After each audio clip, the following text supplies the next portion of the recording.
one suggestion.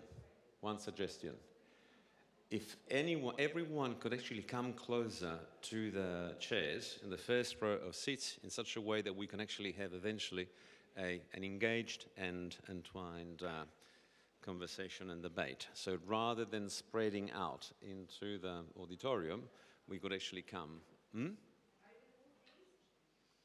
I think we need them for acoustic reasons. I don't know. It has to do with the streaming.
Well, good morning, everyone.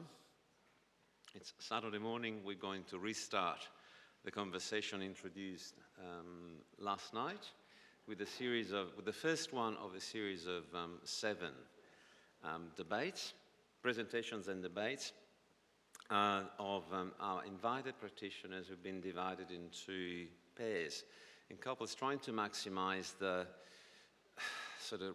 complementarity that exists within that work at different levels of disciplinary analysis. So we start with a series that is actually organized by scale, at the largest possible scale, which is the ecological one, and then we're going to move progressively down in scale until we reach the level of building materials. So far, first couple consists of 2 architects, 2 practitioners that come from different parts of the world. Claudia Rodriguez from Taller Nuevos Territorios, Mexico City, and Anna Chavepayre from Collective Encore, Haute-Rive, France. So I'm going to give a short presentation of them and that work in such a way that we can then go straight into the presentation, at the end of which we'll sit on those chairs and have a debate, hopefully engaging the audience as much as possible, and also the public that is following us on YouTube. There is a possible chat room has been activated, so if anyone remotely wants to ask questions, those questions will be transferred on to me and given to the presenters. So I'm starting with Claudia Rodriguez, Mexican practitioner and member of, as I said, Taller Nuevos Territorios, which is an office that combines traditional architectural education with land management training. She practices an individual, remains involved in every stage of the projects, and collaborates with engineers, biologists, and agronomists. Her interventions in architectures focus on the establishment of collaborative processes to develop projects that relate to landscape at different scales, from territorial planning all the way to domestic structures. The work responds to the ultimate aim of minimizing buildings' impact on the environment by integrating architecture with its surroundings and by enhancing the natural wealth of rural environments, of rural communities. So rather than toiling against natural elements, Rodriguez seeks to operate around or alongside them. A tactical resolve that has been at work, that has seen at work span from the preservation of existing vegetation to the reimagination of entire hydrological systems. So this latter end of the spectrum has led to innovative methods to analyze, understand, and act on the territory. For example, through the spearheading of master plans for the organization of hiking trails and natural reserves set on preserving the indigenous community's traditional methods of governance and land management practices. So Rodriguez's peculiar approach to the profession is clear. It requires a broad comprehension of its physical territory and uses architectural thinking as a driving force between nature's regeneration and local expression. So Claudia will be joined this morning by Anna Chavepayre.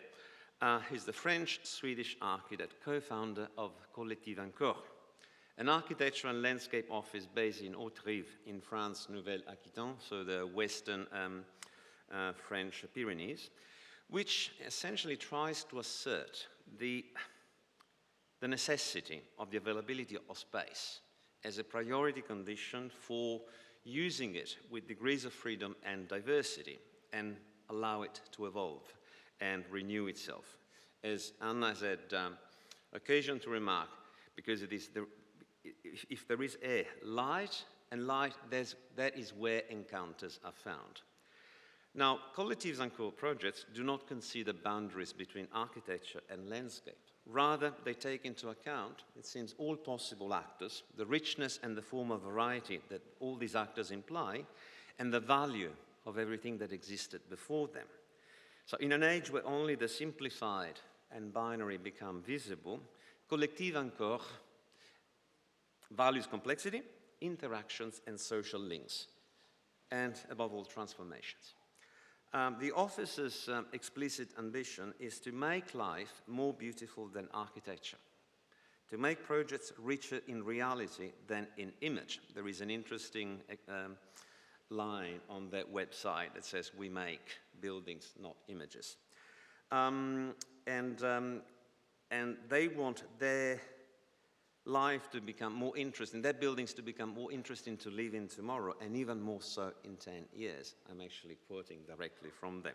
So in order to achieve this, Collectif Encore conceives of itself as a partner of the daily life of the communities it serves, an attentive, committed, and reactive advisor, designer, and trainer. So they are fervent advocates of reinvented rurality, and for the work that they've done over the last few years, I mean, recently after all, they were awarded the 2018 Casper Salin Prize, which is Sweden's most prestigious architectural award from the Swedish Order of Architects. And I think without any further ado, I should invite Claudia Rodriguez to the lectern.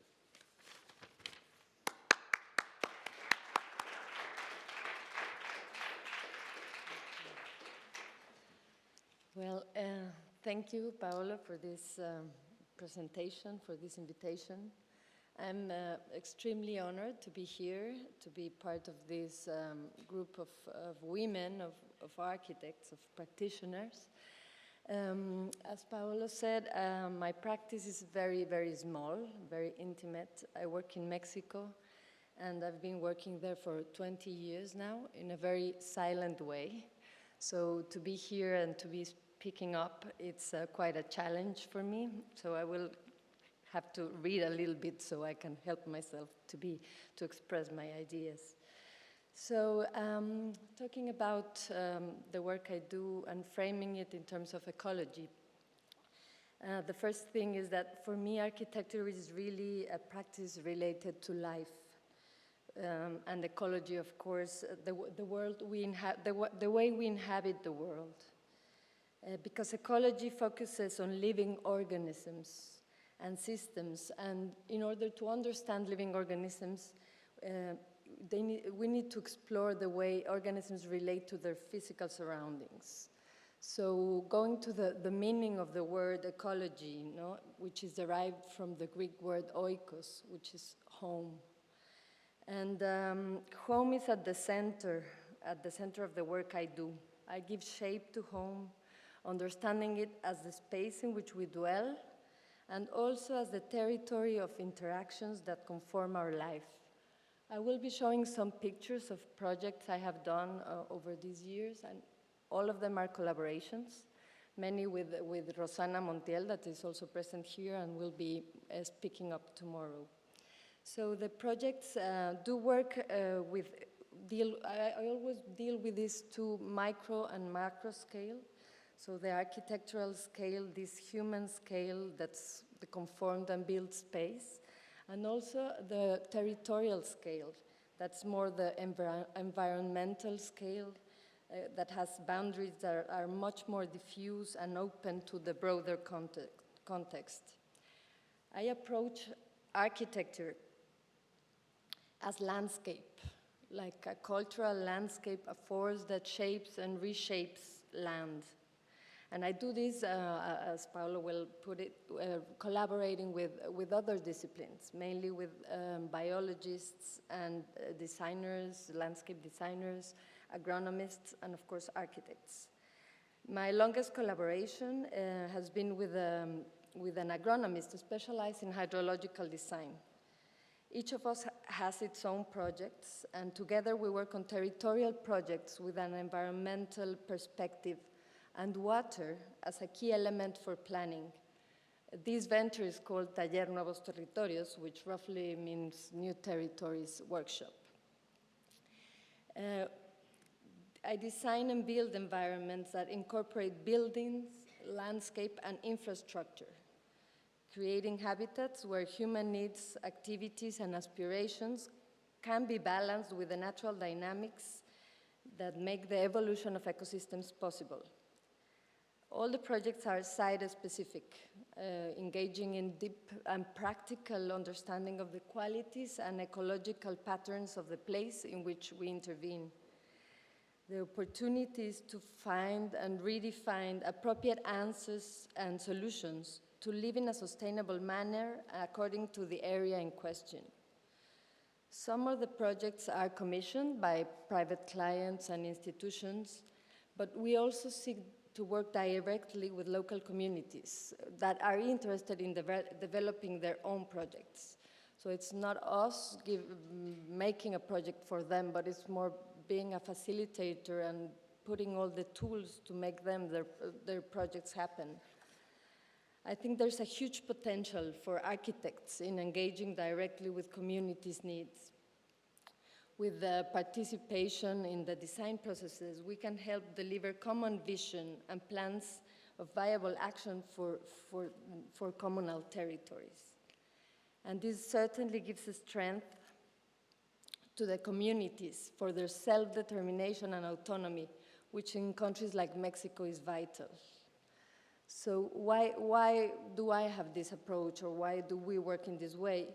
It's like in any Latin American country, we're so rich in resources, but there's so many social disparities, inequality, rapacity, and also there are the global challenges we're facing, the enormous problems caused by the climate crisis and natural resources depletion, loss of biodiversity, erosion, pollution, water scarcity, and a big list of et ceteras.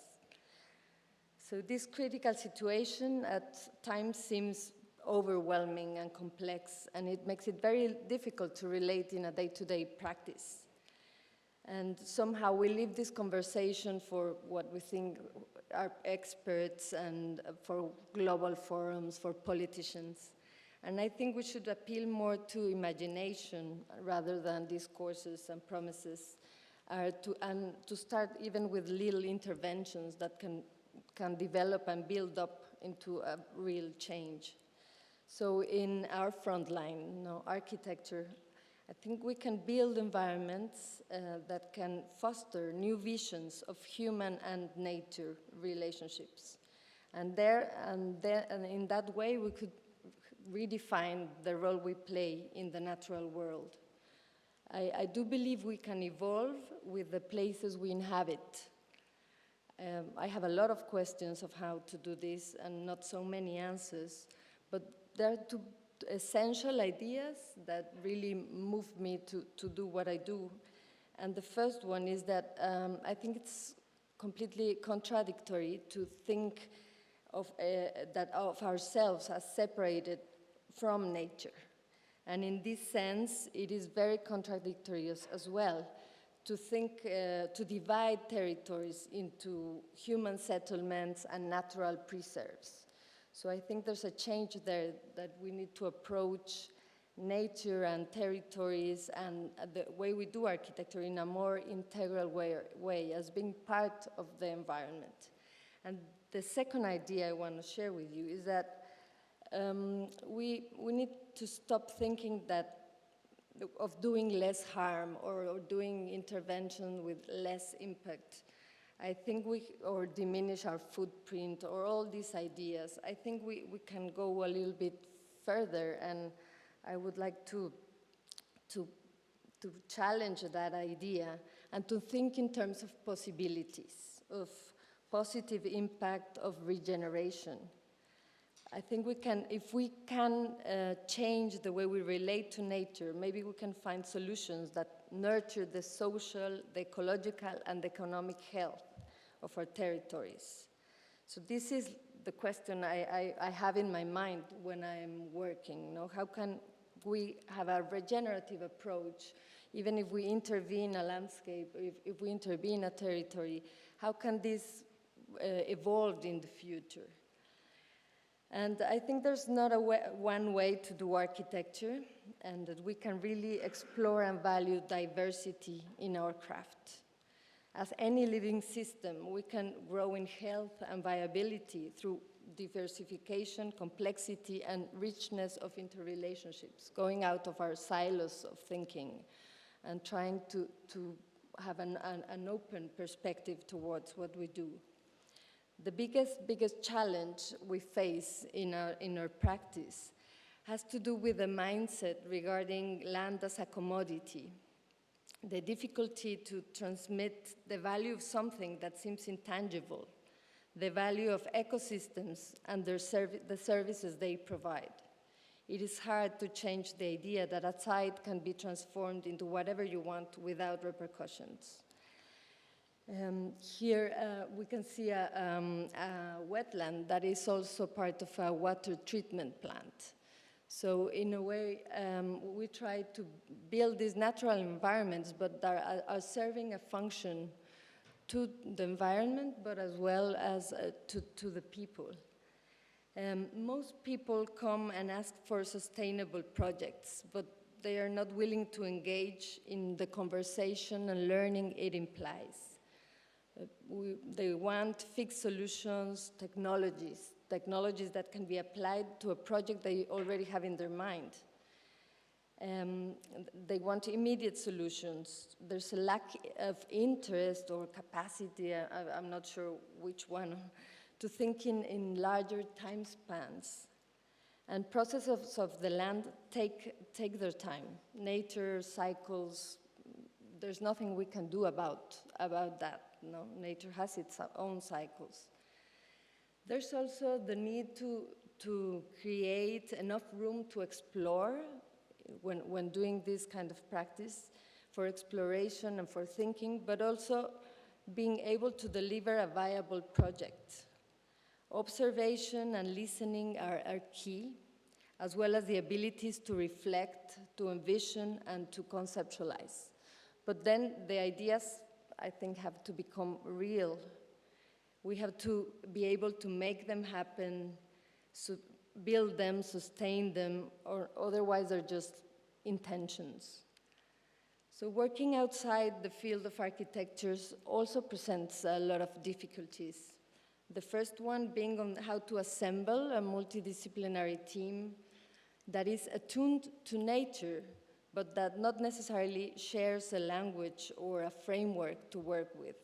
So that's one of the biggest challenges.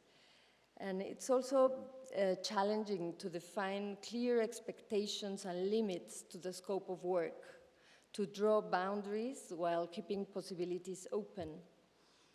As all collaborations, they're based on a horizontal dynamic. So working in that way also requires sometimes to define hierarchies and specialization where needed. So to know how to move from a horizontal, democratic, open conversation, and then be able to go to specialization. That movement is also very important. So how do we work?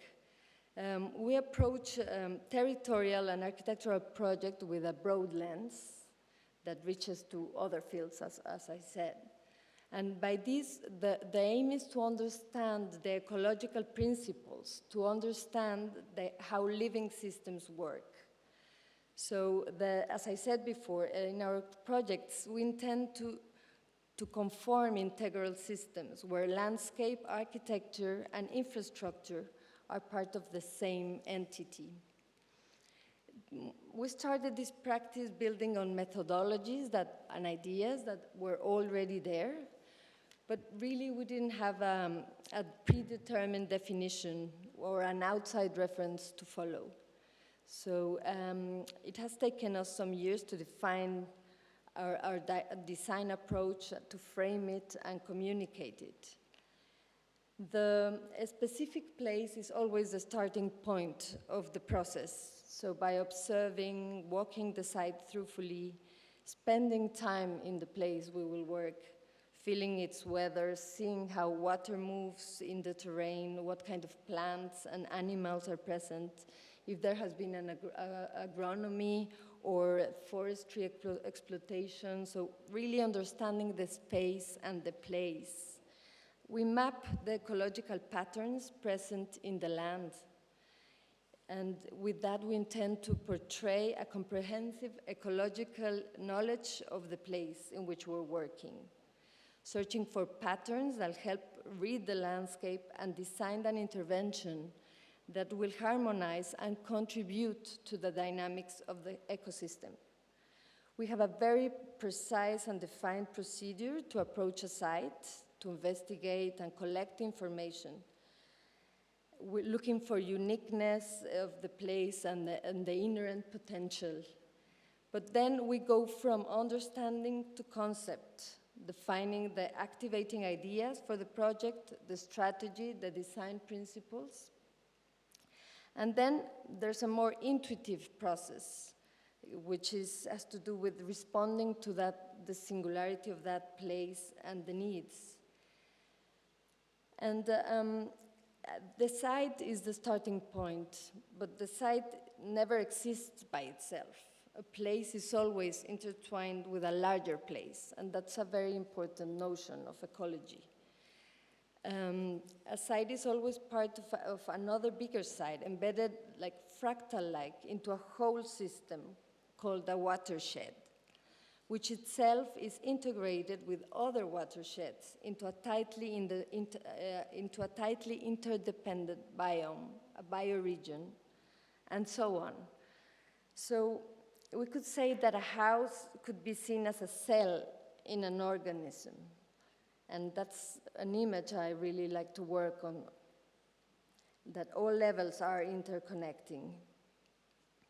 This design approach has a participatory nature in collaborations, but also working in community projects.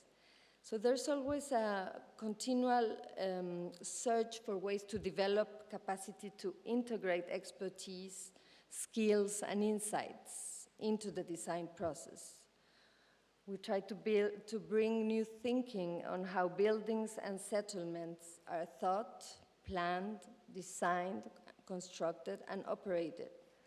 It is a personal process and also a collective learning. It has proven vital for us to bring our clients, and by clients I mean the people we are working for, which can be also communities. Bring them really close and engage in an intimate kind of relationship with them, where they are really involved in the project's definition. So this way we're not like feeling preconceived ideas that draw us away the possibilities and impact of the projects. So it's been very important to define with the clients the essence of the project and discuss even the business strategy, the financial resources, opening up like new opportunities. When this had happened, when clients have been at the design table, they have been able to discover, aside from an ecological point of view, then they're really more open to work outside of their comfort zone and go beyond their original plans.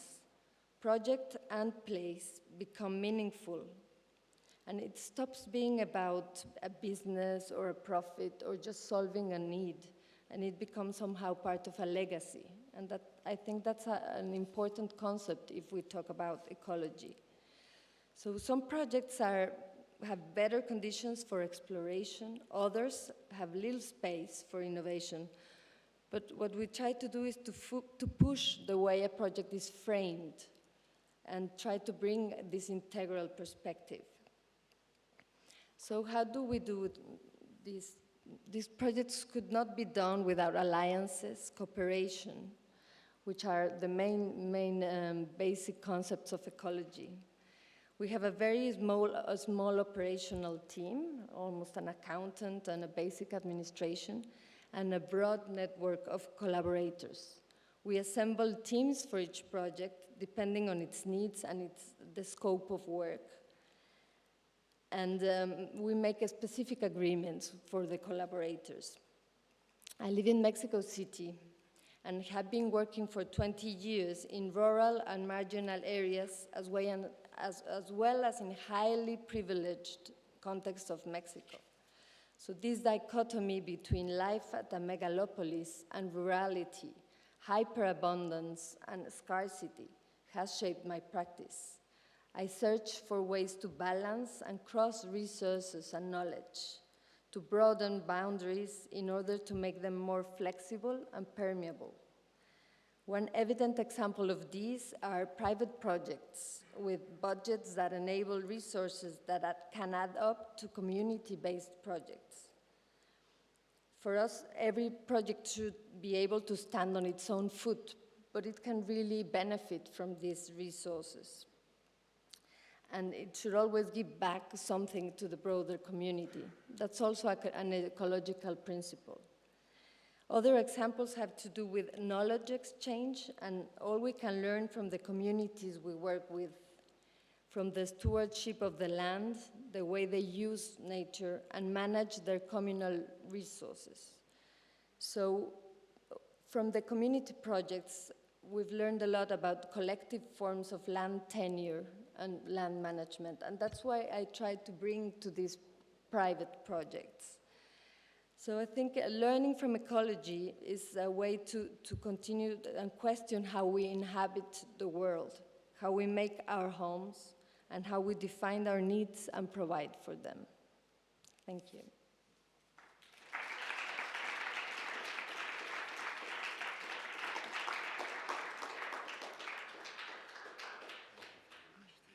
So, well, I can't wait to then get the other side, to the other side of the coin, or the complementary side of the coin, to enlarge this view. And in order to do so, I would invite Anna Chavepayre to the lectern. Thank you very much. Thank you.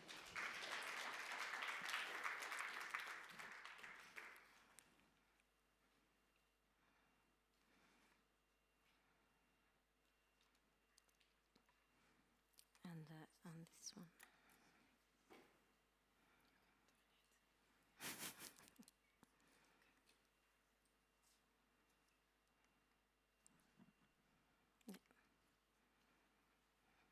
And to point.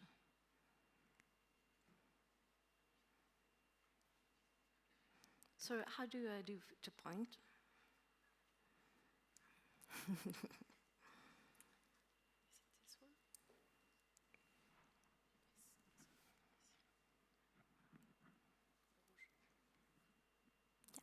Okay, perfect. So I'm so grateful to be here. today with all these architects that some of you I discovered and some I know for a really long time, and all of you I admire so much. So I'm kind of, almost a little bit stressed to talk with you, but so happy. It's also like a Christmas Eve to have 2 days to just listening, discussing, thinking. And also thank to you, Paolo, to have the opportunity to look and take the time to look what you have been doing and working. It was already, before I came here, I was filled with joy and hope. So thank you already, even before we almost started. And thank you so much for your conference, because now I don't have to do mine. Or I could just skip and go into my project in the beginning, because it's so interesting to see that we live so far away from each other, and we've been thinking the same thing on the same time. Like you can be connected with other people so far away. It's incredible, and that's a real strength. I'm so sorry for my English. You know, I live in the countryside, and I just stopped talking, actually. I'm just working. I can't even speak French, actually. and I choose to speak badly English and not speaking French, but I speak a little bit better French, but to speak English, because as we are speaking together, I think it's better to speak badly, but to speak together. So I'm sorry for that. Yeah. So, what? Encore. Encore. Encore is also. What is encore? You can say, encore, the birds, they are still here. The trees are here. The forests are here. So when I feel a little bit bad, I shout with joy, encore, encore. And that's what keeping me going.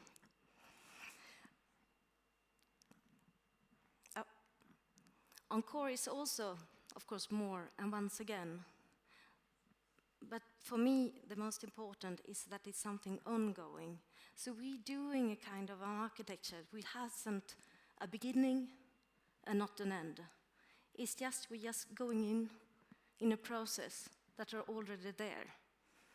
Everything is already there. And if we do it well, and we try to, as I told you, I work so hard to do it well. So do it well, it will continue inventing itself. So it's not one invention once, me or our group working together with the inhabitants.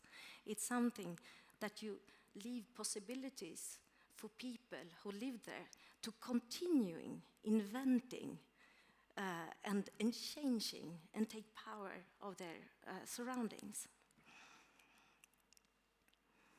And sometimes the biggest change in life is not a material invention, but actually how we manage to see things in another way.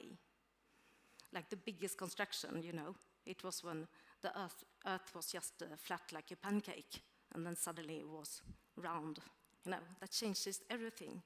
And I think that what Claudia was talking about, to see the architecture, because now I'm just referring to you, because it's really that to see the architecture as a part of the landscape, and to see the landscape as a part of the architecture, and see us as a part of the landscape. So we are the landscape.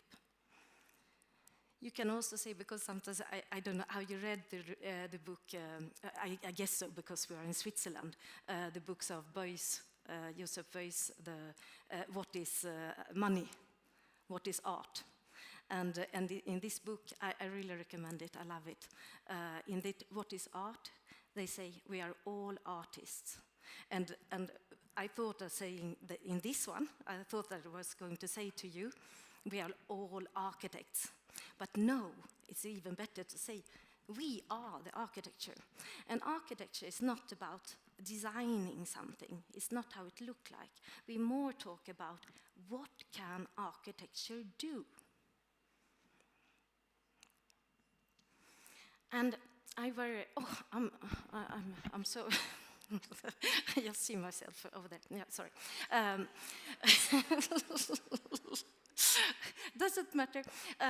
So in Swedish, I love to compare different words. So in Swedish, reality, it's called verklighet. And verk is a work.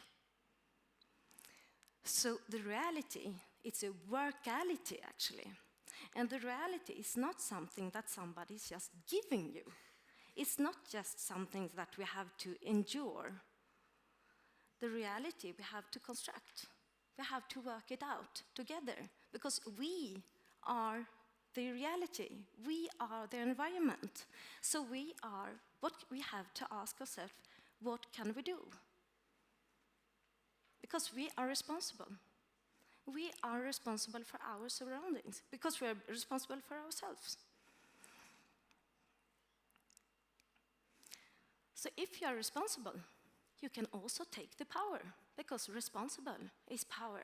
So you have to say, take the power back. And this thing you have to say every day because the responsibility in your environment is not something given. You have to create it every day. So the power, you have to take it back every morning, every day. Exactly that the freedom and the liberty, which is not something that somebody gave to you one day. Why? I ask you, yeah, I'm following your question, I'm a very good student. We are living here, La Bastide-Villefranche, really in the middle. New centralities. You know, why are we living there? When France is the most centralized country in the world. Everything is passing by Paris. If I want to go here, and I wanted to go here, I had to pass by Paris. In my small village, La Bastide-Villefranche, which is very nice because we are actually in the center. Pau, this is one big city, and here you got Biarritz, which is one big city, and Bayonne. They think that they are the centrality, but actually it's our office, which is in the middle of this department. But if I want to go to Lausanne or even to Marseille, I have to pass by Paris. So everything is passing by Paris. And if I, living here, want to go to Pau or to Biarritz, I have to take the car. Because we don't have not one bus in our villages. Could you imagine that? This is France. And we don't have any culture at all. We don't have one museum. We go to school, but not very far away, you know. We have one doctor or something. So why are we there? Yeah, we try to work it out. We're working every day with this workality to have culture, transport, and places to live, because we don't even have places to live, which is so strange.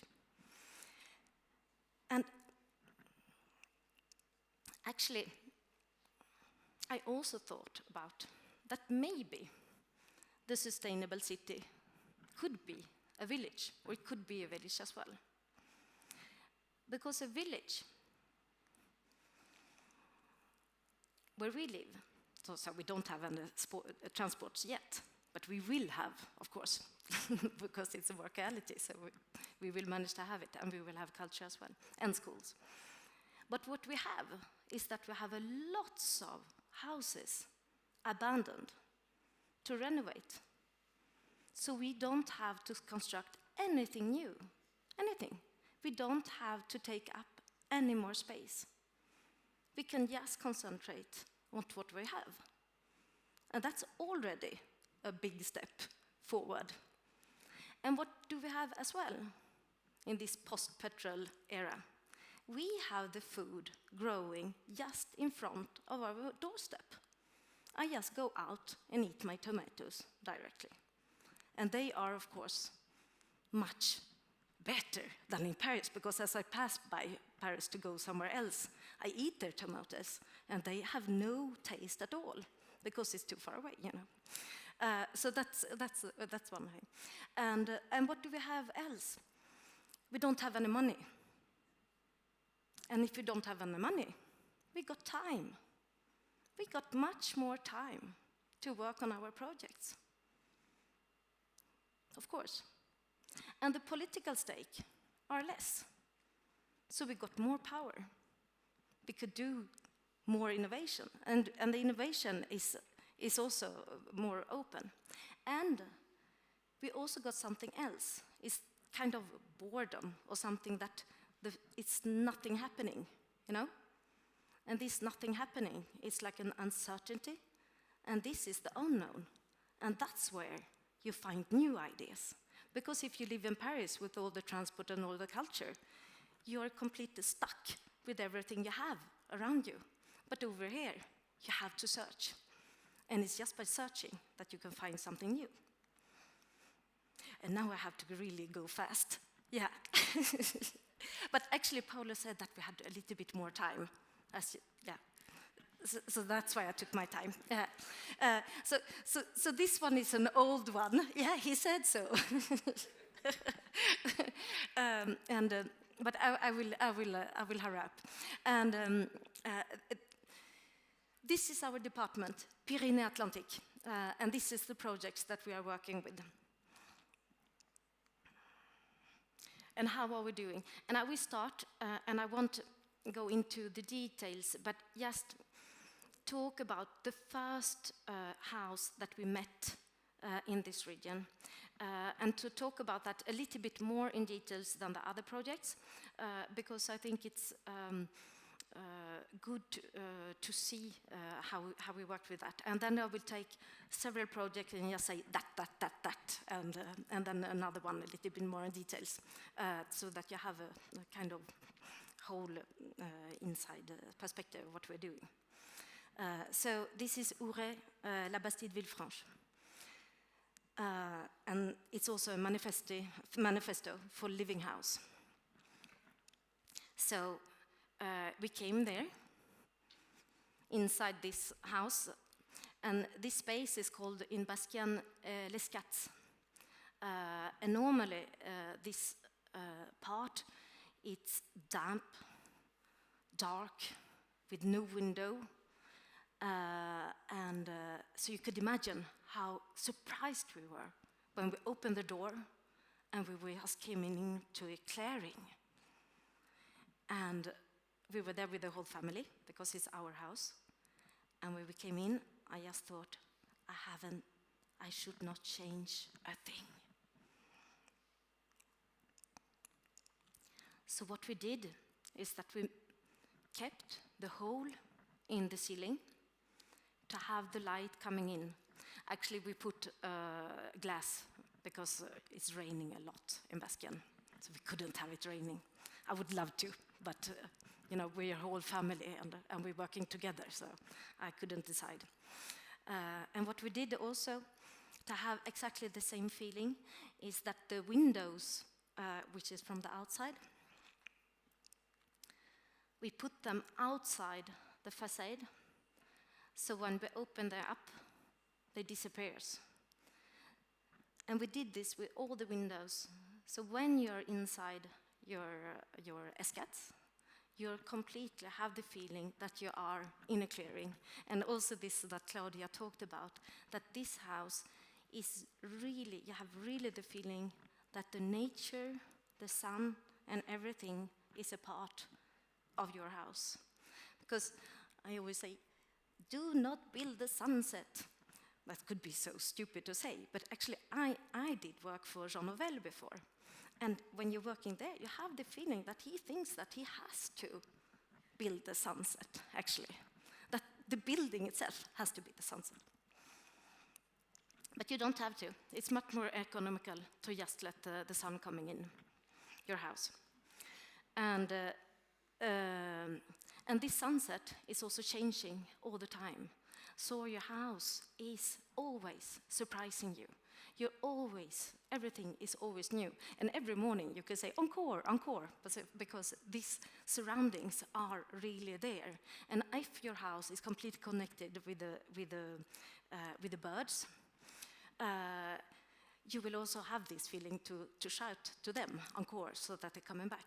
Because this is really one thing, if you live in a city, for example in Paris, if you don't have a kite, a red kite, for example, a red kite, you know, Milan Royal, flowing over your table when you eat in breakfast, would you be sad that he will be gone? If you don't have any birds, if you have never ever seen a bird, how could you understand that your survival is depending on their survival? So we will have to have all these birds and insects everywhere in all the cities. Otherwise, we won't understand. Because it's just this way, in this way we can understand that we are all together. And it's the only way to, and this, I always show this photo because it's so bad. You know, it's completely, you know, it's horrible. But it's such a good example because you can't take photos on birds. You can't. It's just a moment. It's an experience for just 1 second, and you can take it. And so maybe that's why we talk more about the windows, which is not at all as interesting as the birds. So if you talk about architecture, you should talk more about birds. They are much more lighter, much more incredible than, and you have to actually build so that they can be there. And this is also. It's a Japanese expression called sakiniwa.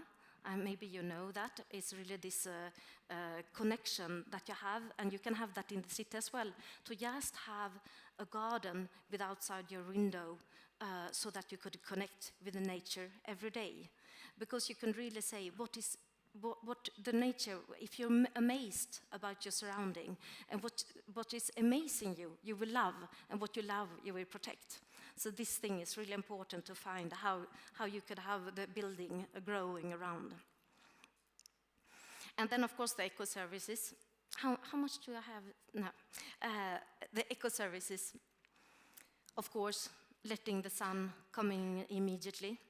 So in wintertime, you could heat your house with the sun. Meters thick. And they keep the cold. And it's so funny when people come like in August in our house, and we've got so much glass. Of course, we can have stores outside, but it's so much light, and they can't believe. They just say, "But where are the AC?" And the AC, you look at them, it's here. It's this one. So in wintertime, it's like living in a stove, because we have floor heating. And the heat going up in these thick walls and keeping the heat. And in summertime, they keep us cold. And the other thing was build less, get more.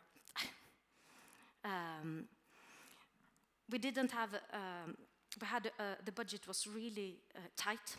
So we decided to make the half of all the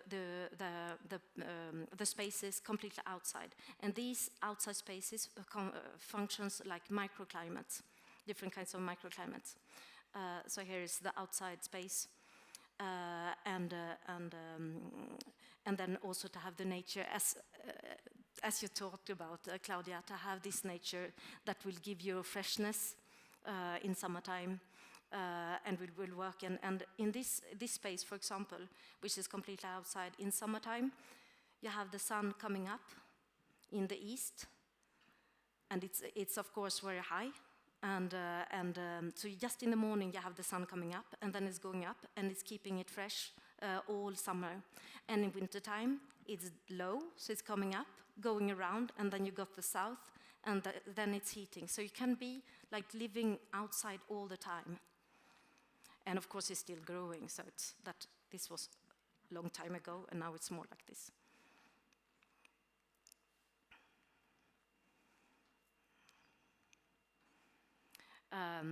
other parts, the southwest space that we also just pushed down. It was like concrete slabs like this, to just have one big part of a place in southwest. And actually that I got my daughter over here, one of my daughters, and she's over there hanging around in the swing. And my other daughter, she's in a wheelchair. So we had to transform the house so that you could come in with the ramps and not elevators, of course, because it's too expensive and it never works, to get into the house. So you can see how we open it up, and all these things that we put it on, it's like kind of traditional elements. So when people coming and see the house, they have the feeling that it has always been like that. And I really like this kind of way of an architect to say that you almost don't see that you have been there. And this space was really in the beginning, and this was like 5 years later. And of course, it's really beautiful from the outside. But what is more important is, of course, from the inside, how the light is coming in. But even more important is the smell, of course, because it's smelling of the rose, and that you can't see in the photos, of course.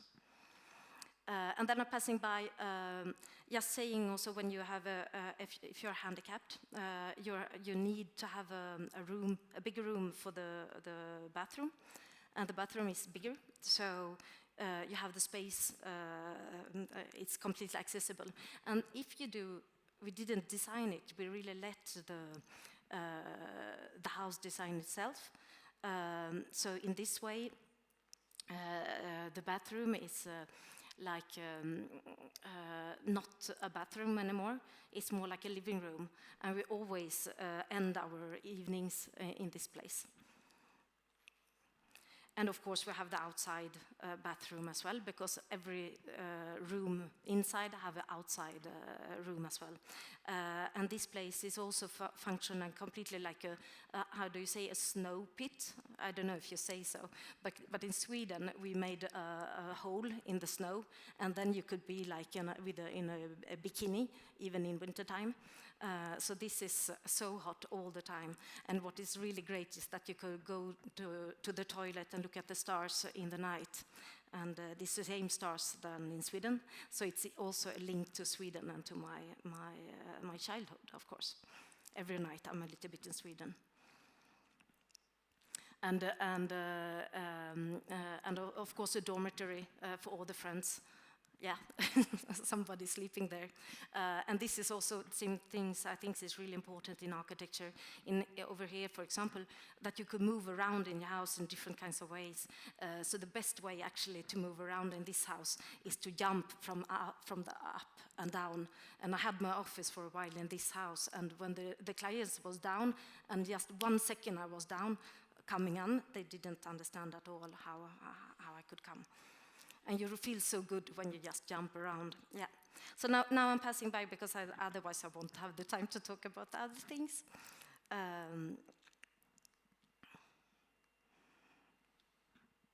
This is actually another one sleeping there. Everybody's sleeping. It's Michel Bonvin, who's over there with the big bar. He's the one who has taken these marvelous photos. And everything can do several things. Like a floor can also be a table. Everything can do several things, and also this kind of net to not to have I really like this that things can do things, and to not have how do you say a railing? To not have a railing. So you have this net instead of a railing, and of course you could, if you have a party, for example, if you like to have a party, you can have 50 people sleeping there, and then the house is getting much bigger, of course. So this was before, and this was after. And it's really this thing with the house that you really have the feeling that it's really alive and that it was designing itself. And if a house is alive, it can also have feelings, of course. You know that, a city is alive, of course, and a house could be alive. And if it has feelings, a house can be happy. And of course, it will share its happiness with you. And then just a small sentence of what we want is free. Actually, in French, free, we don't have any word for that, or we need two words to say free. So we have to say gratuit et libre to say free in once. And of course, we just have words that we are interested in. So if we don't have this word free, maybe we're not interested in what is free. Because, for example, in French, I have to tell you who's not speaking French, that gratuit is not something good in France. It's like really something bad. And actually, but we still got lots of things that are free. These eco-services that we were talking about, that, for example, the work that the bees are doing, that's for free. The air that the trees is giving, that's for free. The sun is for free. And I love this small drawing. It's about pourquoi il y a quelque chose plutôt que rien, donc in English, why is there something rather than nothing? Because nothing didn't sell well. And when we're talking about ecology, very often the ecology is about selling a new material or something. And actually, I really think that ecology is about doing less, to not using the materials. And I think that we as architects, it's our first materials is something that we have for free, and it's the air. And that's what we have to work with and to organize ourselves and work with them more. And I really think that ecology and economy is linked together. And I also think that maybe a good architect is a lazy architect. It's an architect that do as little as possible. So now I'm coming to this bam, bam, bam, bam, bam. So Château d'Aguerre, this is what we're working on. And just to tell you, because there are very few students, but maybe some, to say that when you're working with a rehabilitation, you should not, everybody in France, they say, oh, it costs so much. It costs much more to renovate, to construct new. But why? Why do they say so? It's because that every time you want to renovate, they want it to be completely new. So actually what they're doing, some architects, they don't even go to the place, and they draw the place on the computer, and then it's almost as they put a new house in the old house. And of course that costs a lot. That's super complicated. And you don't use at all all the possibilities and all the qualities that are already there. You just destroy them. And you can really see that in France. You have these marvelous houses, marvelous chateaus, and you go in, it looks like completely a new house. And you don't know even where you are. So what we do, just very quickly, is so that we go into the house, and then we work to say, yes, of course, because where we live, the people are really poor, and we have to construct for really a very little amount of money. So it's like, this one is 3,050 euro square meters. And we work with accessibility, the fire regulation, thermal requirements, acoustic requirements. We work with space, time, and money, because it's really, where do you put your money? That's the thing. And also this, how we're organizing this, the space, and then also time, because times, that is also how we're working, how we can organizing the money, but it's also all these kinds of things, which is absolutely the most important in architecture, is the experience, because the experience is linked to the memories, and that is everything that is the most important in architecture. So what we did for this project, for example, there was somebody who was already did the project before, and they found 600 square meters, I guess, in their computer when they were looking at it. And we went there and looked through, and we found 1,000 square meters, just to looking a little bit longer, just taking a little bit more time, and just using all the routes. And then we just looking at, I'm not going into, but really trying to do more really housing with gardens and sharing the gardens, and then we do like this. So you have a small house, and then we take photos of inside the house, everything that is important, everything that we can transform, everything that we have to keep. And yeah, so this is the way of doing economic and doing housing for really not a lot of money. Just one word. You can be looking on the transport. This is France. If you say like, how can I go to the closest city if I live there? You know, because if you construct the house, the people has to, you don't just live in your house, you have to work as well.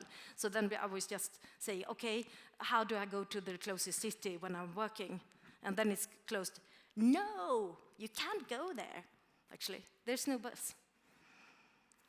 And if I want to go to the biggest city, the closest biggest city, then I have to pass by Bayonne. And actually, it could be better to just walk, actually, to the other. Yeah, you can imagine. This is what, and this was the train before, train after.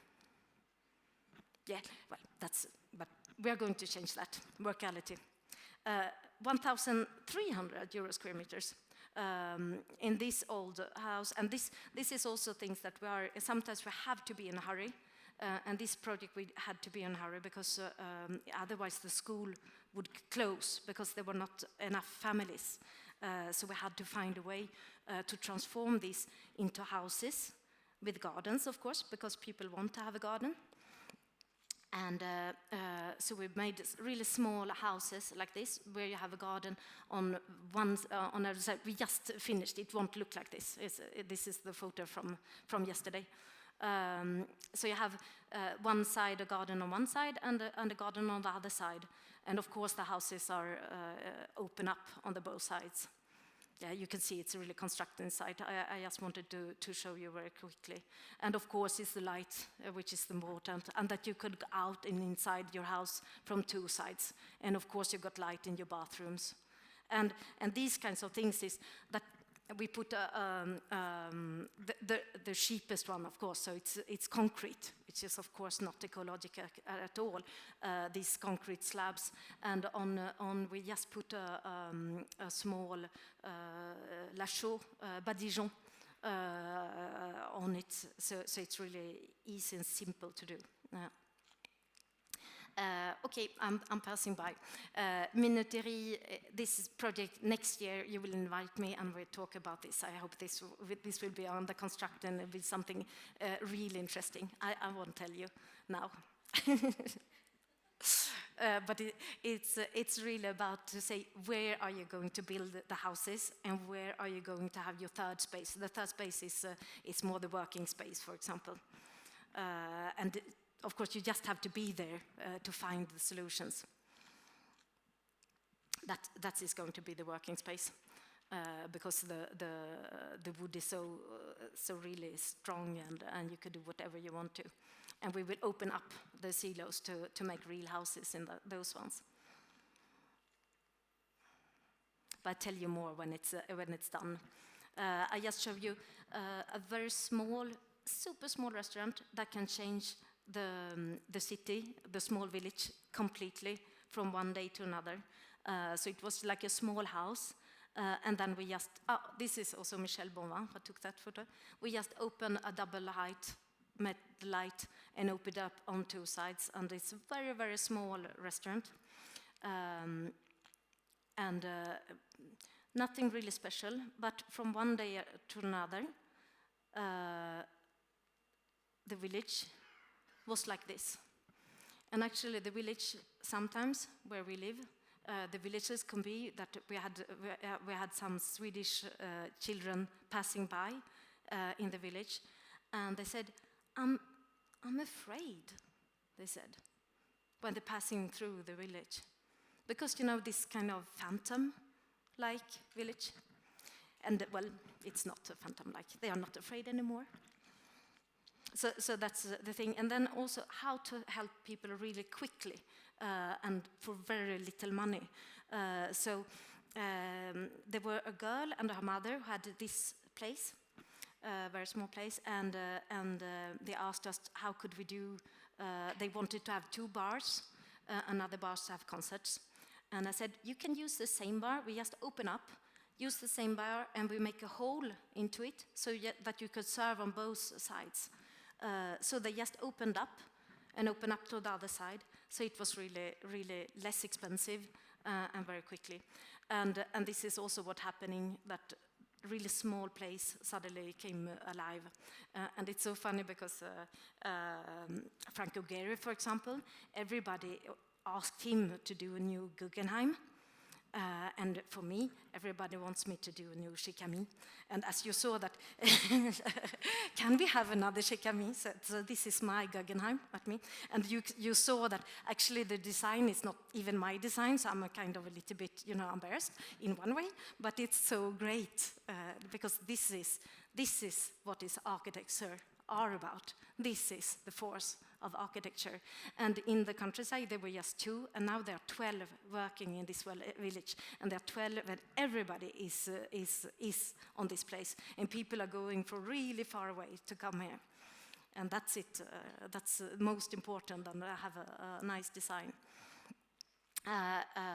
So I'm not going to talk about this either, but we just made an extension of this house, and really easy, just taking the windows and just pushing them down. Because actually window you can't go through, and the door you can pass by. So just doing that, it didn't cost anything, and then suddenly you can go in from every side. And then we linked it with a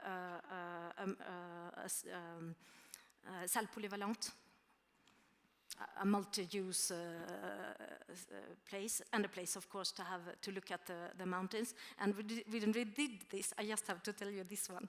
They said, okay, but this is so good. This is so good, so it will be a problem. I said, why? Yeah, because people will be there. Yeah, because they will, there will be so much noise. But then we had we sold it to do another space on the other side. So we made 2.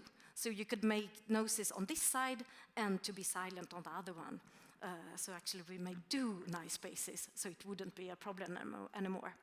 So you got and it's also this thing to create a microclimate around your house.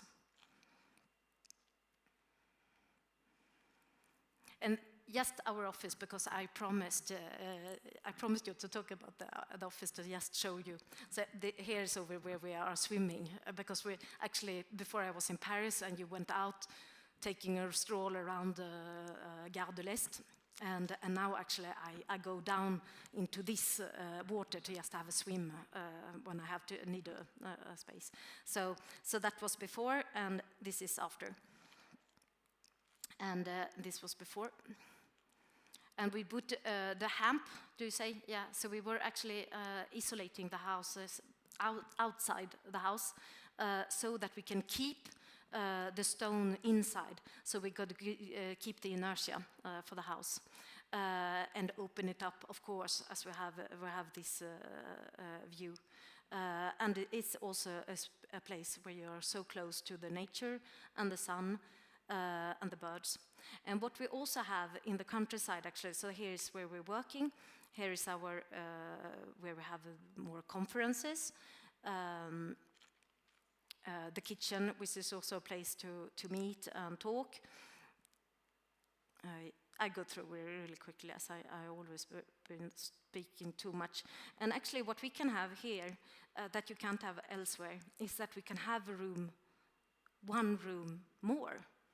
And this one room can be for students, for example, or other people coming in. So these are the students from the architecture school in Bordeaux, architecture and landscape architecture, who is working and having all and working with our villages around. And then, as we talked about it yesterday, I put this image on because actually what we have, which is really also kind of economical, to just not have a seat which is closed like this, you just made it 80 centimeters wider, and then suddenly your agency, in the afternoons, everybody having a little bit nap all together. So we have all the agency sleeping together. And I think that sleeping together is a very, very good way to doing architecture together, I think. I won't tell you about this one because I don't have the time, but that person is, the Martin Pêcheur is one of the most important things. So I end now and say that so if you want to innovate, and we have to, but we can't go on like we're doing. So I will tell you another Swedish word, and it's finnas till in Swedish. Finnas till in Sweden, it's to exist, and finna is to find.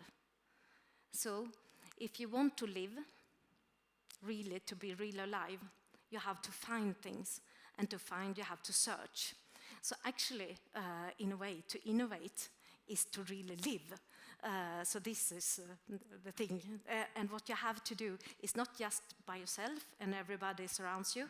You have to let your building and the cities find itself. To make it possible, well, to be searching. So this is searching. And then also, as you understand, it's the landscape architects in our office, he's been living a really long time in Japan. And in Japan, actually, when you when you go into a tea room, the door is very low, so you go in like this, and then you get humble immediately, because your body and your mind are one. And in Swedish, this is the last Swedish lecture, in Swedish, hope, hope in Swedish is jump. So what you could do, if you want to innovate, and if you want to find a new path, because if we take the same path, we will end up in the same place. So what you will have to do, and what we have to do together, we have to jump. And this is jump, unknown, and we will have to find new ways. And just to change the growth by 3 other parts: hope, jump, faith is to believe and to engage, take the power back, and of course, love what you're doing and love your surroundings. Encore, they are encore there, these surroundings. And to make this architecture that makes life more beautiful than architecture, and to find encore. So that's it. Sorry.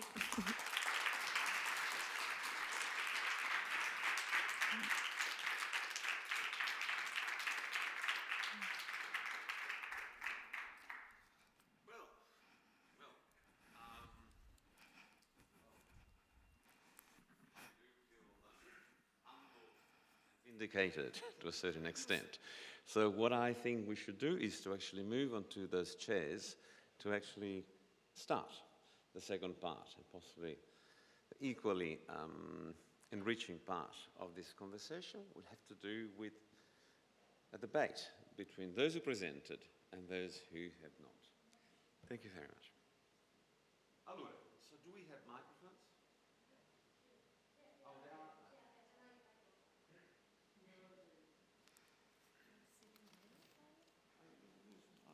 I'm putting myself to the side. I think it's good practice. Allora, I must confess that I had lots of questions that are already prepared based on my knowledge of the work and understanding, which has been turned upside down almost completely. So I need to sort of re-metabolize what I was going to ask. But so before, or while I do that, are there any pressing questions, or even not pressing, things that you would like to contribute to, ask, have clarified?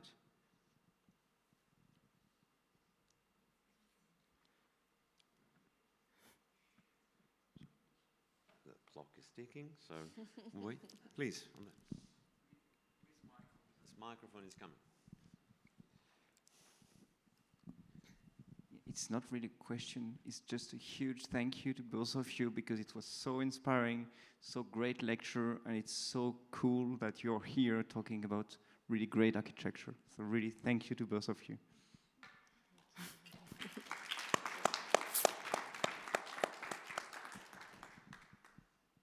Anyone else? Yes. Yeah, thank you for both of you. And so I got a question actually for both of you. Is it possible to inhabitate the landscape without necessarily corrupting it? How do you manage? I start? Yeah. I really think about... No. I think that now when you say... Do you say Anthropocene in English as well? Mm-hmm. Yeah. Now we're living Anthropocene, and you were talking about that as well. That was so really... we thought of this. It's exactly the same thing, actually. Because Anthropocene, it means that we are the biggest force on Earth. The biggest. We're bigger than the sun. So in one way, why should we kind of animal, be the only one that is bad for Earth?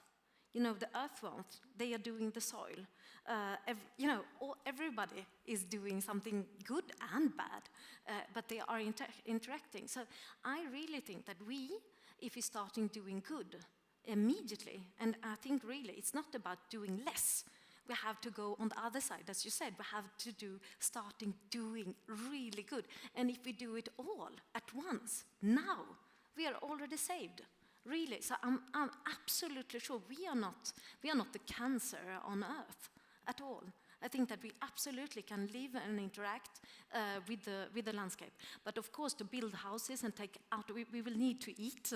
So we have to try to use the buildings that we already have and build really less. And maybe stop building for a while, you know? Maybe stop consuming and building for a while completely until the petrol is completely ended. Or I don't know, we have to really rethink on what we're doing.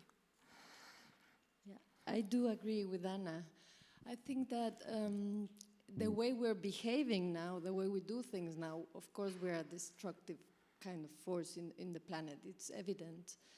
But if we don't relate to the land and the possibilities of our own creations as also possibilities for life, then there's nothing to do. So I really think we can stop feeling only like a corruptive force on land, and we have to look for other references, because there are. I mean, me being in Mexico, there are also many ways of relating to the land that are not like Occidental or the same culture we are in. So maybe learning from them, not to copy it, but to understand the way they frame themselves as part of nature and how they relate to the land. Because for us, like if we see it like either we touch it and we corrupt it, or we just stay away, I think there's not a possibility for co-creation or for really being a regenerative or positive force on nature. So I think, and that requires a lot of humility and maybe to make mistakes, but really to try to go from another framework, another mindset. And I don't know how to do that, but I think we should try. But I really feel that where we have been constructing, that the biodiversity have been really raising. Like you've seen, it's incredible. Just if you work with the water, with everything, but very, yeah. It's they're absolutely. I think that we absolutely can do something really good if we want to. We have to want to. Nicola Preghieri. Thank you very much. It was so encouraging. Does this work? Yes, so I'll use my question concerns also the high technology question. So thank you very much. I think that it's quite a shame that no one of our doctoral students are here today, and very few of our students, because I think that the two lectures that you give are enormous solving of a lot of our questions. But I use one word that maybe it could be clear: digital tools. What's mean nowadays working out of the city? It's an opportunity or a limit. I say BIM and all the tools that we have to use every day in big building sites and in our so specialized labor situation. And what is the relationship between handwork, and I say handwork, not another word than handwork, and digital tool, and the way of communicating work through digital tools, not only digital tools to produce work, but also to communicate works. That I think that could be a main question related to ecology, sure. Thanks a lot. Thanks a lot. You start? I start? Okay. Yeah, because the tools we have is to normally, it shouldn't be tools to disconnect with the reality. The tools that we have should connect us with the reality. It would help us to work. But you can really see that some of the tools, like BIM, for example, as you say in France, it's really, it shouldn't not be that you are disconnected with it should help you, but it is disconnected because for once, it's like you don't have any birds in it. So you forgot them. You will forget them.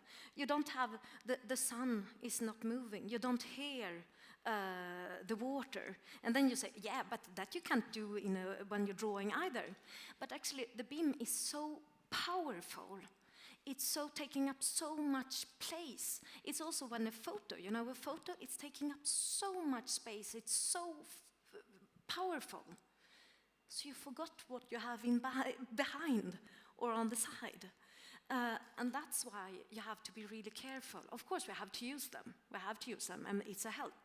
But we have to start to not, they are not deciding because now it's like they are the one deciding how it's constructing it. It's not that we are using them. They are almost using us. And our cities, you can see them. It's like BIM. It's like we're living in a 3D world, really. It's, and that's, of course, it's really bad. But I think that we just have to go on the good track again. And that's also, I really want to say, because I really think this is really important. When you learn bicycling, you should not look at,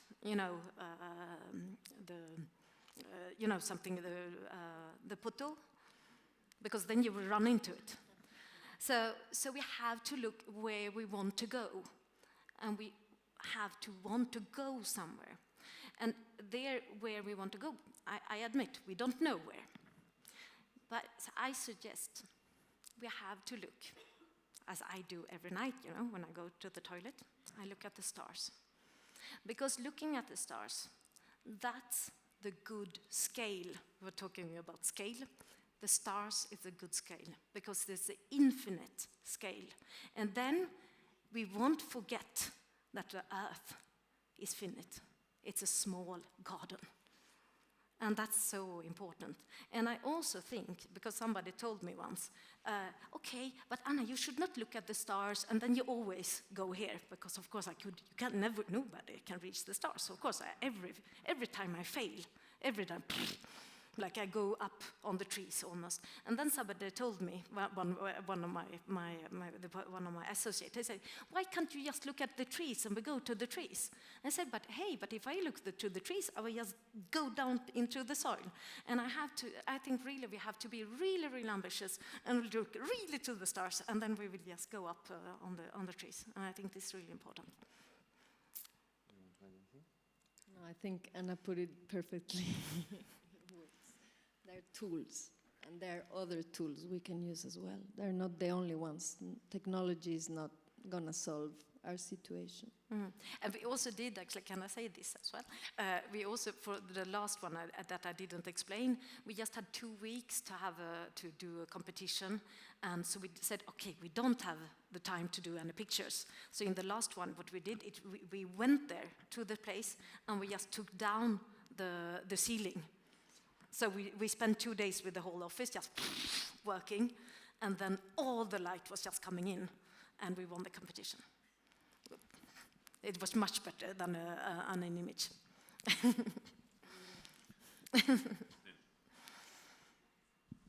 Thank you. Thank you again, both. It was a beautiful start to the session.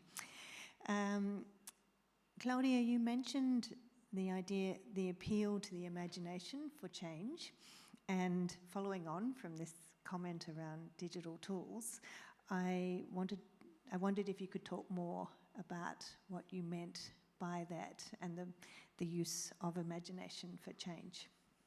Actually, I was thinking of how can we imagine to go really the essential questions, like really try to imagine new ways of living, not only like the results or the designs, but imagination in a broader sense.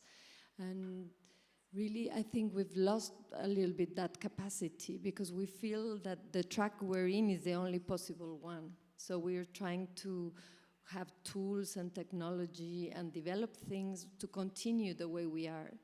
So when I said imagination, I was really thinking of opening up questions and daring to imagine other ways to relate to life and to provide for our own needs, to live and to work. And so really, I think we can start looking it from a completely different point of view.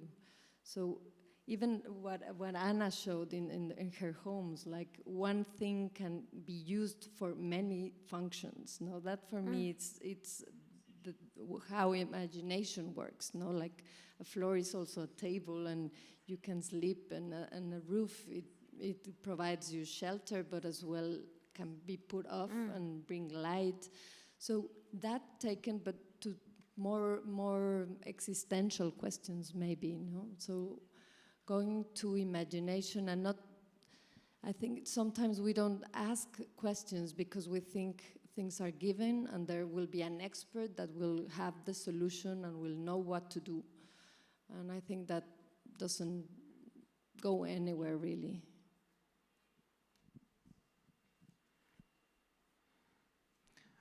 A question to Anna. In your presentation, I think there were two theoretical statements, something like architecture is part of the landscape is part of architecture, and the second one was the ideal city is a village. In an historical perspective, I was thinking about something like these were also used in different contexts. For instance, Le Corbusier, the ideal landscape is part of architecture and vice versa, used this theoretical statement to justify ideas like the viaduct, La Ville Viaduct, on the drawings and sketches in South Americas. And the ideal city is a village is also every unité d'habitation. But this is the architecture that most of people do not want today because it's a lot of reinforced concrete, big construction, things like that. Don't you think that this generical and theoretical statement could be misunderstood or misused also? Should they be precise? Yeah, of course.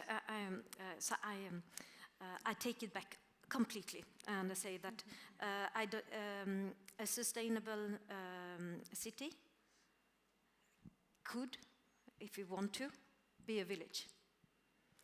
And a sustainable city could maybe be a city, but it's much more work to do. And we have to do it because the most of the people live in the cities. And we are already living the post-petrol. You know that. So we are in a hurry, of course, you know that. We should not be here, actually. We should have been planting, really taking out, not doing revolution in Paris in, putting fire, but just open up all the asphalt and starting growing everywhere and working, laboring. Yeah, that's what we have to do. Very, very quickly, of course. to make the world sustainable everywhere. And that's maybe generic, but I think that we need that. You need to live with the nature everywhere. And actually, why as I'm talking about the villages, it's just that we have been, especially in France, but even in Sweden, they have been completely neglected. And this idea that the city is so sustainable, it's also about growth, of course, because in Sweden. Even we were talking about les retraites. How do you say les retraites in English? The pensions? No. Yes. Yeah, the pensions. Yeah. Even they put all the money in the city. So of course you're interested that the money is growing in the cities, and you're not interested that it's growing in the countryside. So you know, it's a very lazy way of just growing to say that the city is the sustainable place, etc. So this is kind of provocative, of course. But I think that we really have to rethink the idea of the sustainable city. I think that you agree with me on that, do you? About the sustainable city, do you? Or do you think that it's, of course here in Lausanne where kind of, it's a nice place to be, but it's other places where it's very, very difficult when you don't have any petrol anymore to have anything to eat, actually. And you have to move so much food to have something to eat. So it will be very quick a real problem, yeah. That we have to rethink the way of living, the way of building. I agree with you, actually, but my question was about what are the theoretical statements that we are going to use to justify and to convince that we need to do that. So, because generic theoretical statements, they could give different answers. Some of these answers are exactly the answer that you probably do not want. Okay. For the rest, I agree, money is in the city, even in Switzerland. All the insurance invests in cities, in flats and things like that. Money is in the cities. Okay. Thank you. Yeah, thank you for the presentation. I really enjoy the way in which we can really understand how a big amount of observation you did around yourself could in fact inspire particular patterns, geometries, and so on. Anna, you are speaking always telling us that you in Sweden you used to see that situation, and here in French is this one, and the house is different. I'm just, because in effect there is a so nice, global group of references that are activated by your experience. At the same time, I can imagine for Claudia, what about people that live in the houses that you have built or renovated? Are there now with you? Nurturing a very wide imagination of other situations. I can imagine the people who live in Claudia's houses speaking with people who live in your houses, and what can be generated by this kind of relation? How can we improve this kind of, a way of opening imagination? Do you want to start?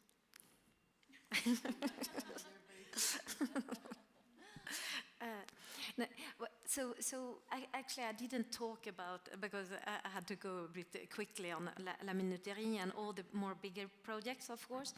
We always work with the houses and everything that lives there already, and we work with the inhabitants already, and the politicians, and this. And I think what I think that we have in common all, that is this thing that you are really, like an architect, you are disappearing. You are like air, but like I said, it's our fast material, and even we are just disappearing. We are just a link between the houses that we're listening to, the people who are surrounded, and all the ideas. Nothing's come from me. I didn't have one idea. It's all the people working together, and especially now when we work in a bigger scale, it takes much more time, but we work with and doing the programs with the inhabitants. So it's really mixing all these kinds of culture and different ways of looking and everything, and people living in, of course, in Basque country, lots of Basque people have been there all the time, but there are lots of people coming from everywhere. So we're looking at all these things and new ways of living and doing, yeah, it's really, we're really like a team, a football team working together. Yeah, completely. For me, it's been relating to people, like people, not like I'm being the architect and you being my client or the community. So really, it's more about engaging in a personal conversation and trying to read what you need and want and give shape to it. And I've had many ongoing relationships with the people I've worked with. Like for many photos I showed from a project I've been working for more than 12 years. So it started like a regular project and they just asked for something, and then it became an ongoing and an evolving relationship. For me, that's the ideal scenario. It's not always possible, but then you have the time to see the effect of the decisions, of the design decisions, and you can have the time to see how it's changing and how people are living there and what's happening to them. So I really think that sometimes the very small local can also have an important clues and give us some perspective on more global issues, even if it's very, very local. So for me, it's been a really interesting learning experience. And also, I thought, because it's also the builders, for example, because when you work local and you work where you live, and you live there. It's your own, it's your restaurants, it's your working space, your schools that you're constructing, you're constructing house, the renovating housing for people who will maybe work in your office, and I think this thing is to know the builders, for example. And to know your local network, it's so important. So we have this French, I don't know how you say it in English, is hors sol. So an architect who's not working where he lives, in one way, even if he's not even working on BIM, he's already a little bit hors sol, and then you will have to stay much longer, because it takes lots of time to doing our projects. Of course, we need to be there lots of time. But if you don't know that already, then you will be really, really completely lost. But yeah. Carol, then we have maybe 2 or 3 questions, and then we'll make a poll. I found your work very beautiful, both of you. But I'm curious, we talked last night, and I know, Claudia, you're from Mexico City, and Anna, you said you went from building sunsets in Paris to living in them in the countryside. Can you talk about your personal journey from those environments to the ones you're working in now?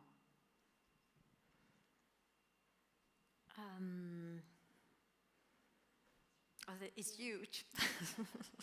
Yeah, I guess I'm interested in what you thought about. What were the reasons you moved to? You moved from Mexico City is like one of the largest, fastest growing cities in the world. How do you go from there to the environment you're working in now? What was your personal journey? And yours from Genneval to the village is amazing. I just want to know how you decided to do that. What were the reasons? Are you studying? Well, for me, I moved from the city to live in a very small area of Mexico that's called Oaxaca. And there I had a big cultural contrast, like with this idea of speed and construction and development. And I was confronted by that reality, like seeing how people lived in a much more slower manner, and there was a huge lack of financial resources, but an enormous amount of other kinds of resources, like creative resources and communal resources, this way of working together. So I wanted to stay there and to work there, and I started working in projects that related architecture with agriculture, and starting to understand the cycles of nature that take longer amounts of time, and where to put effort and what to design and what to leave open so that it will just evolve by itself. And then I came back to the city, and I was really trying to bring that experience to the urban life, and trying to put together like this dual nature of the country I live in, where I'm from. So I think my work is also an effort to bridge these two worlds that seem separate, but I think there's a lot of learning between one and another. So I try to move from one and another, and I work sometimes in urban settlements that are more marginal and like almost semi-rural, but in the city. And then I work in very natural surroundings. So it's a question of trying to understand how to enrich one experience with the other, and try to make something out of it, and that's meaningful for myself, and that maybe will be meaningful for others. But it's really it started as a personal questioning. Mm-hmm. And what was interesting, because you were talking yesterday, and we said immediately, it was almost the first thing that we said, that both of us wanted to be marine biologist. When we were, but you too, yeah, actually. And that's what first I wanted to be that, or a doctor, and then suddenly I found myself at Parsons School of Design doing art, so I wanted to do fine art. And then suddenly I really understood that I wanted to do architecture, and I had so I was really when I was in high school, there was this seal death in Sweden. You know, these seals, super beautiful animals, just looking like this, and they were just dying. This was in the 80s. And of course, in the 70s, 80s in Sweden, the ecological movement was really big. So I lived with that. You know, it was a utopian country, socialist, completely equal. I didn't even know that women, that we weren't equal. I didn't know that.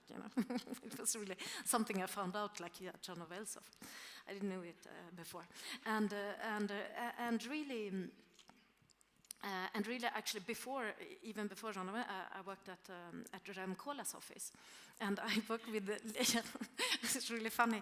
And I worked with the Lille, the second phase of Lille, and I remember that, and they didn't care because they know that they were going to lose it. Because the mayor is changing, so they know that the project was just out. So there were no one really working, so I could do whatever I wanted to. So yes, I was just wandering around and did some really funny pictures, and I thought of showing them to you actually, because what was happening was so beautiful. You have all these towers, this crossroad, and they haven't done the second phase yet, so you have all the nature completely close to it, and with horses. I got photos where you got the horses, and you got even dessert. And they could. So I just made drawings how they could go into these green corridors, and so he did this super ecological project in the 90s. Koolhaas, I never saw it, I guess.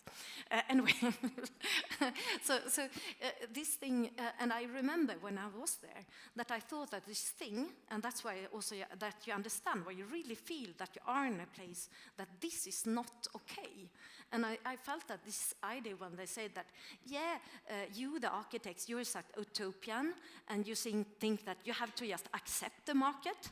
You just have to, like the market should be carved in stone, you know? Like this thing is like it's that this kind of market and growth was like the sun. You know, they compared this just like that, you just have to accept it.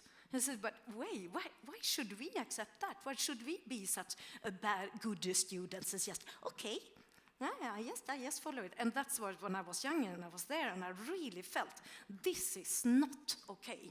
This is not okay. So this followed me all the time, and so I've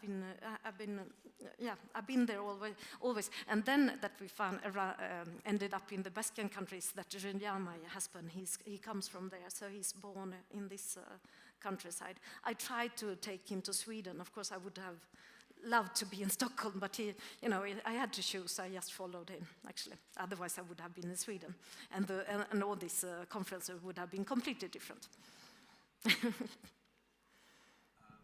I think we're almost done with our time, but I thought that I was wondering whether I could actually, I processed my question, the one that I had at the beginning. We might try and close the session with this one.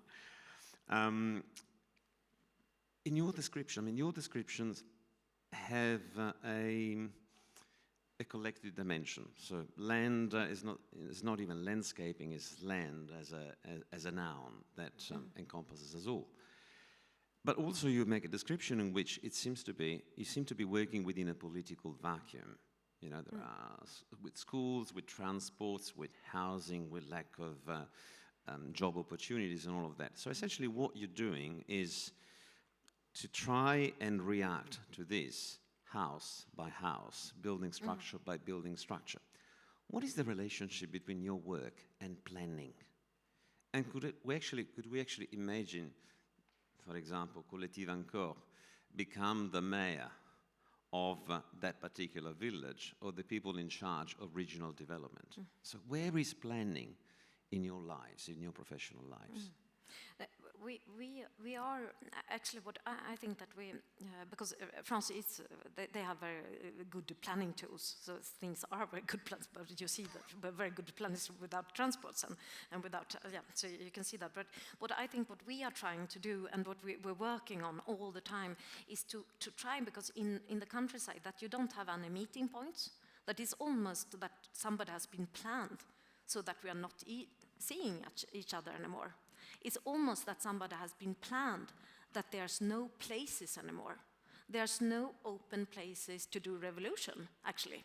So what we are trying to do, to take out the cars, to liberate the places. We're not doing a revolution, that's not the thing. But this place that we have to meet again. So whatever we're doing is that people are, so we do that all the time and working all the time, like a school actually.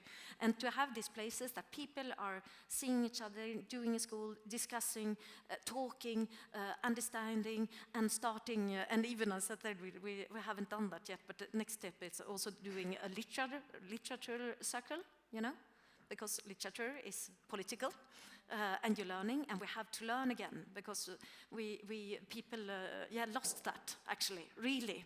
And people lost the things to meet. And also when you talked about, for example, culture, and to think, to be imagining other ways of doing things, I really think that's why, because when you live in Paris, you got so much art, so you're just fed up with it. Valentine can really talked about that, because it was so hard for them. They had to go to museums, because this was the only thing to do with your kids, so that's what we were doing all the time. But when you live in the countryside, when you don't have anything, it's really hard. And to not have art is really something where you think whatever. That you understand that actually you could imagine whatever. And you need that, and we don't have that. So lots of people in, for example, Valentine's class, they had never been to a museum in the whole their life. It was just Valentine, of course, and too much, and another one who went to one museum, but it was the Salt Museum, because we got the Salt Museum. But so they have never seen an art piece in whole their life in France. You know, I hope France is listening. No, because it's such a, I don't know how to say. It's really, really a shame. And I think that it's almost like the places that somebody doesn't want us to think, imagine, and meet, and maybe. What about? Well, in the context I work, there's a lack of planning, but an absolute lack of planning. There's like the governmental planning that is not really working, and then there's a lot of informality. So what we've been trying to do in the workshop is give tools to these informal planners and work with them. I mean, that's what we engage a lot with, the territorial planning for communities. So it's a way of giving like more tools and frameworks, so there could be a communal plan, and in that sense they will have their force, because it becomes like a political force for communities to be able to decide over their territories and to plan for the future. Otherwise they will do it anyway, but without any support or design or plan.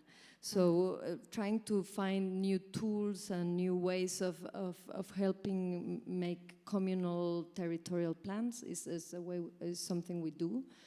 And another side of it, it's more private plans, but there it's also trying to bring new ideas that are not, they don't see only land as money or as resource, but really to work with the land and make a plan that would really sustain and be connected to a bigger municipal regional plan. So I've worked also with the government, but I think it's really useless and very frustrating in Mexico. So it's like trying to use this informality and these forces that come from bottom up, but really work with them so they can have better viability for the future. Thank you very much. Well, I guess that we actually spent almost all of the time allocated to this conversation and put it to good use. I think we feel gratified enough to move on to the other room to get some coffee and then start the second conversation. Thank you very much. Thank you.